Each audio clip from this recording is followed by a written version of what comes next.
টঙ্গীতে যে ঘটনা ঘটেছে সেখানে মূলত তার ক্লাসমেট ছিল এবং তাদের একটা গ্যাং ছিল, কিশোরদের একটা গ্যাং ছিল, প্রায় ৬-৭ জনের গ্রুপ, এবং তাদের মধ্য থেকে কয়েকজন ছাত্র দলের সাথে সম্পৃক্ত ছিল। মূলত তার বন্ধু তাকে মেসেজ দিয়েছে যে আসো আমরা একটু চা খাই, এই কথা বলে তাকে নিয়ে গিয়ে তাকে সেখানে বেধড়ক, অর্থাৎ এখানে বাঁশপট্টি আছে তামিল মিল্লাত কামিল মাদ্রাসার গেটের ঠিক অপোজিটে, তো সেখানে তাকে অনেকক্ষণ মারধর করে এবং তাকে বিগত সময়ে যে কুয়েটের বিষয়ে ছাত্রদল বা এই সংক্রান্ত সে কেন পোস্ট দিয়েছে এই বিষয়গুলোর প্রশ্ন করেছে এবং একটা পর্যায়ে তাকে ছুরিকাঘাত দিয়ে আহত করেছে, যেটা আমরা দেখেছি গণমাধ্যমে, সে রক্তাক্ত হয়েছে।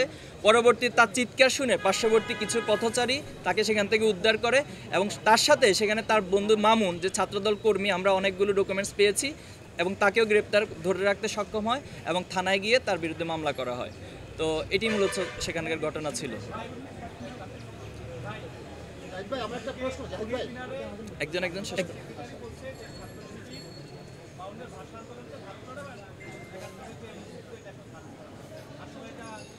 আচ্ছা, ধারণটা কিভাবে করতে হয় এটা ওনার কাছ থেকে আগে আমাকে ব্যাখ্যা জানতে হবে কিভাবে ধারণ করতে হয়। আমরা অসংখ্য কর্মসূচি পালন করেছি শুধু এবছর না, প্রত্যেক বছরই আমরা সেটা কর্মসূচি পালন করে থাকি এবং আমি আমার বক্তব্যের শুরুতে 52 শহীদদেরকে স্মরণ করে শুরু করেছি।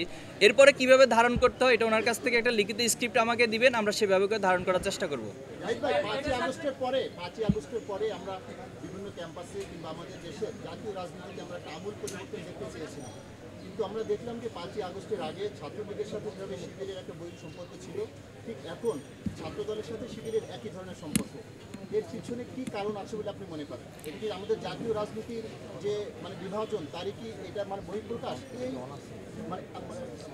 কি বলে ছাত্রদের এই ধরনের পরিস্থিতিকে উত্তরণের জন্য আপনার কি পরামর্শ আছে কিংবা আপনি কি মনে করেন?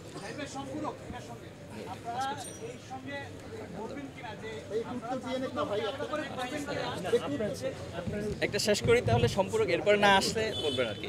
যে প্রথমত হচ্ছে জুলাই স্প্রিটটাই হলো ঐক্যবদ্ধ একটা সম্মিলিত প্রয়াসের যে চিন্তা চেতনা, তারই একটা বহিঃপ্রকাশ ছিল জুলাই অভ্যুত্থান। তো আমরা চেয়েছিলাম যে এরপরে আসলে সকলে ঐক্যবদ্ধভাবে কাজ করবে।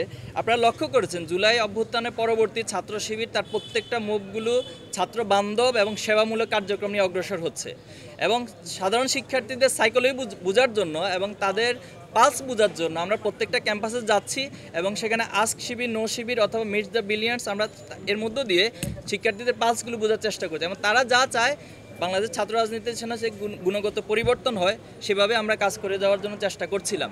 কিন্তু আমাদের বন্ধু প্রতিম, তারা আমাদেরকে প্রতিপক্ষ শব্দ ব্যবহার করে, আমরা বন্ধু প্রতিম শব্দটি খুব সচেতনভাবে ব্যবহার করে বলছি।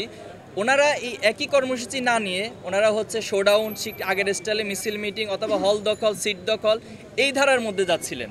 এই কারণে শিক্ষার্থীরা ওনাদেরকে অনেকটা প্রত্যাখ্যান করছে। তো এই কষ্টটা ওনারা শিক্ষার্থীদের উপর না উঠাতে পেরে অনেকটা আমাদের ছাত্র শিবিরের উপর সেই কষ্ট এবং ক্ষোভটা ওনারা উঠাতে গিয়ে মূলত এই বিরোধের জায়গাটা তৈরি হয়েছে।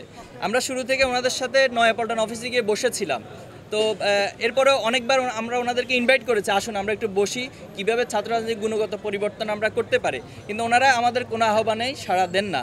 তো এই পরিস্থিতিতে আসলে দায়টা কাকে দিবেন এটা আপনারাই ঠিক করবেন। আপনার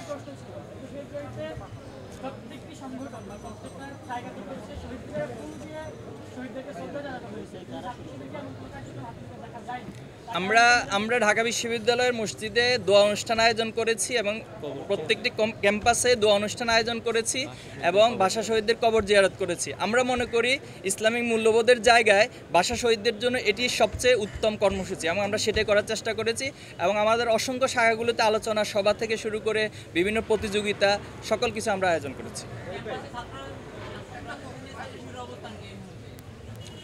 সেটা তো আমরা বারবারই বলে আসছি যে যেটা হবে সেবামূলক কর্মসূচি, যেটা হবে শিক্ষা বান্ধব এবং সেখানে ছাত্ররা ভবিষ্যৎ বাংলাদেশ কীভাবে পরিচালিত হবে, কীভাবে বাংলাদেশ পলিসি মেকিং করবে, সে ডিবেট হবে, সেই পলিসি মেকিংয়ের জন্য তারা অংশগ্রহণ করবে।